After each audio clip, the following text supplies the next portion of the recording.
친조국 인사들은 대법원이 허위 스펙과 관련해서 정경심 씨에게 유죄를 선고하고 부산대가 이를 근거로 입학을 취소하거나 말거나 이 조국 전 장관 이 일가에 대한 처분이 가혹하고 잔인하다라고 목소리를 높이고 있습니다. 김어준 씨 이야기부터 들어보시죠. 조국 전 장관이 아니라 그 부인과 딸의 등짝을 밟고 서서 윤석열 당선자의 대권은 출발한 것이다. 저는 그렇게 이 부산대 결정의 정치적 의미를 기억하겠습니다. 부산대 결정의 의미는 조국뿐만 아니라 가족의 등짝을 밟고 윤석열이 당선된 거다라는 의미로 김어준 씨는 해석을 하고 주장을 했습니다. 또 다른 친조국 인사들은 더 격앙된 반응들입니다. 최강욱 의원이 대표적이죠. 윤석열 당선자와 수사검사 친윤 기자들에겐 그저 반갑고 기쁜 소식일까? 김민웅, 윤에 공격당한 조국 가족이 피를 쏟고 있다. 이 야만적인 일을 벌인 윤, 부인 기소되면 대통령직 어려울 텐데 정철, 카피라이터죠. 이 잔인한 폭력의 세월, 참담한 야만의 세월, 이 비겁한 X물의 세월을 어이 건너갈고 굉장히 격앙된 반응들을 보이고 있는 상황입니다. 여야의 의견 바로 좀 들어보겠습니다. 먼저 박정하 전 대변인 어떻게 보십니까? 저희가 조국 전 장관 얘기를 또 몇 년 만에 또 이렇게 해야 되는 게 저는 개인적으로 굉장히 씁쓸합니다. 그러니까 아직도 우리 사회가 저 문제를 가지고 지금 좀 전에 봤던 것처럼 친조국 인사들이 저렇게 하는 거를 글쎄요 얼마나 많은 국민들이 이해하고 동의할지 잘 모르겠습니다. 이제는 법원 판결도 나와 있고 대학의 판단도 나와 있으니까 저는 무슨 파리하는 것들 다 이제 없애고 제자리로 다 돌아가야 된다고 생각합니다. 그러니까 친조국 인사들도 이제 법원 판결, 학교 판결에 대해서 인정을 하고 저렇게 자꾸 정치적으로 조국 전 장관을 이용하려 하는 조국팔이 하지 말고 제자리로 돌아가야 되고요. 조국 전 장관도 부인인 정경심 교수나 조민 양 팔이 더 이상 하지 말고 그동안 본인이 잘못됐던 거, 그동안 국민들한테 무언가를 어떤 의도로도 속였던 거 제자리로 돌려놓고 진심 어린 사과하고 정리하는 게 맞지 않나라는 생각입니다. 언제까지 우리나라가 저 조국 전 장관 논란을 가지고 이렇게 시끄러워야 되고 그게 계속 정치적인 소재로 이용이 돼야 되고 그리고 그로 인해서 국민들이 쫙쫙 갈라져야 되는지 저는 정말 이해할 수가 없어요. 이제는 모두 다 제자리로 돌아가서 우리 앞으로 가는 대한민국 만들어야 될 때인데 아직도 여전히 저렇게 이해하고 국민들을 호도하는 분들은 이제는 좀 자중해 주셨으면 하는 바람이 있습니다. 예, 김병우 의원님. 네, 이거를 정치적 소재로 이용하는 것은 국민의힘이라고 생각합니다. 이 결정이 내려지자마자 국민의힘에서는 사과하라 입장을 발표했는데요. 사실은 이제 부산대 결정을 존중해야죠. 존중해야 된다. 존중하는데 또 조국 장관 입장에서는 이 부분에 대해서 집행정지 처분 신청을 했지 않습니까?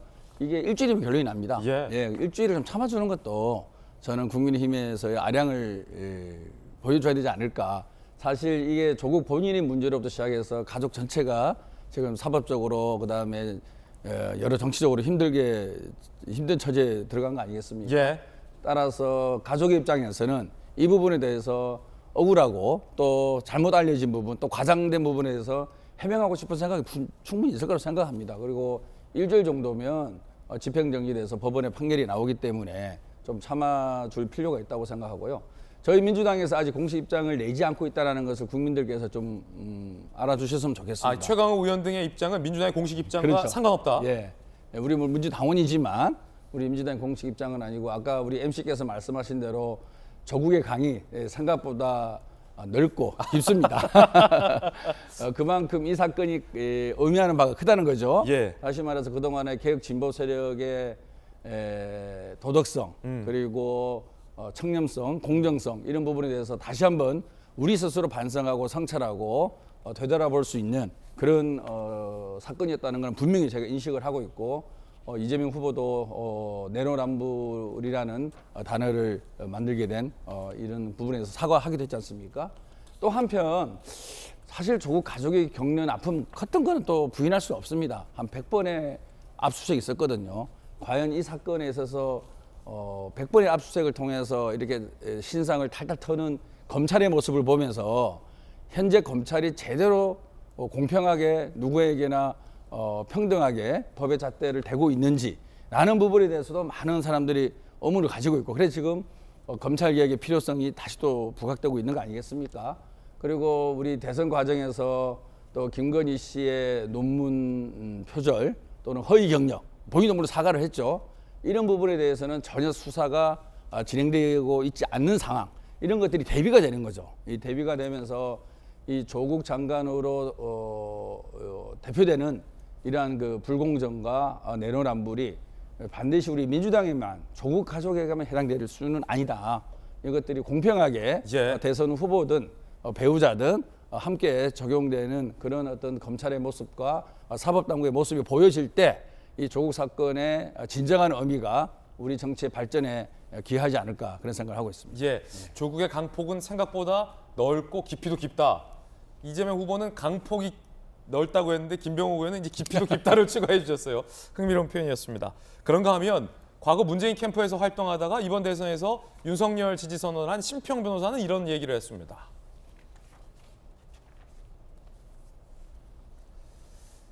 조국 사태 당시 만약에 조 전 장관이 그때 자숙의 자세를 보이고 장관 후보직에서 물러났다면 지금 그는 우리 앞에 대통령 당선인으로 서 있을 것이다 라는 얘기를 했습니다. 글쎄요, 박지원 대변인 어떻게 보십니까? 동의하십니까? 대통령 당선인으로 서 있을 것이다라는 예측과 뭐 저기까지는 동의하기 어려워요. 예. 사실은 그렇습니다만은 심평 변호사가 얘기하고자 하는 부분은 앞서 제가 말한 부분하고 저는 같은 뜻이라고 생각을 합니다. 조국 전 장관이 당시에 모든 상황을 솔직하게 얘기를 했고, 그다음에 일어나는 의혹들에 대해서 본인이 알고 있는 대로 얘기를 했다면, 그리고 소위 그 셀프 청문회라는 요란스러운 과정을 거치면서 우리나라 국민들을, 그리고 아까도 제가 말씀드렸지만 본인을 이해하고 본인을 지지하는 많은 국민들을 이용해서 디딛고 이 진실을 호도하려고 하지 않았다면, 저는 뭐 오늘 있는 그 부인의 아픔이다, 뭐 딸에 대한 아픔이나 이런 것들이 저는 없었으리라고 봅니다. 그리고 조국 전 장관도 오늘 굉장히 더 지금보다는 편한 모습으로 국민들을 대하고 있을 수도 있다라는 얘기에는 저는 심평 변호사 얘기에는 동의하는 부분이 있어요. 본인이 이 상황을 만들었다고 저는 생각을 합니다. 자, 그러면 박성 변호사님, 앞으로 이제 법적 절차는 뭐 어떻게 남은 겁니까? 15일에 첫 신문이 있다는 건데 그건 뭐 어떤 절차인가요? 그러니까 집행정지 신문기일입니다. 신문기일을 직접 열어서 양측의 주장과 증거를 들여다봅니다. 제가 예측하기에는 통상 2, 3일, 짧으면 하루 만에 결론이 날 가능성이 높아 보입니다. 결론이 나면 결론과 별개로 조민 씨는 부산대를 상대로 입학 취소 처분 취소 선고를 한 상태이므로 법적 공방은 앞으로 계속 이어나가게 됩니다. 집행정지가 의미가 있는 것은 그 결론에 따라서 의사면허가 박탈된 상태로 다투어 나가는가, 의사면허가 유지된 상태로 다투어 나가는가입니다. 즉 의료행위를 계속하면서 법적인 걸 밟느냐, 아니면 의료행위를 못한 상태에서 법적 절차가 가느냐, 이 차이가 있군요. 그렇습니다. 결국 부산대 입학 취소 처분은 최종적으로 본안 소송 확정 판결을 통해 그 효력 유무가 결정되게 됩니다. 그렇지만 그 사이에 시간이 상당히 많이 걸리기 때문에 오는 집행정지 신문 기일과 그에 따른 결론에 따라서 이 조민 씨는 의사면허를 취득한 상태로 내지는 박탈당한 상태로 다투어 나가는지가 결정되게 됩니다. 예. 아마 정경심 교수에 대한 대법원 확정 판결에 따라 허위 서류임이 인정된 이상 집행정지 인용 가능성은 낮아 보이긴 합니다만 그 결론은 직접 두고 봐야 할 것 같습니다. 이제 어제도 비슷한 말씀을 드렸는데 이게 저도 이제 막내가 딸이에요. 큰애가 아들이고 애기들이긴 하지만 아들, 딸 키우는 부모 입장에서 과연 어떤 게 우리 아이를 위한 일인가를 좀 다시 한번 생각해보게 만들었던 사건인 것 같기도 합니다. 그러니까 우리 아이의 능력을 믿고 우리 아이의 능력을 발현해서 아이 능력대로 스스로 문제를 헤쳐나갈 수 있게 부모가 참고 기다려주는 것도 이 부모의 덕목 중에 하나가 아닐까라는 생각을 개인적으로 해본 사건이었습니다.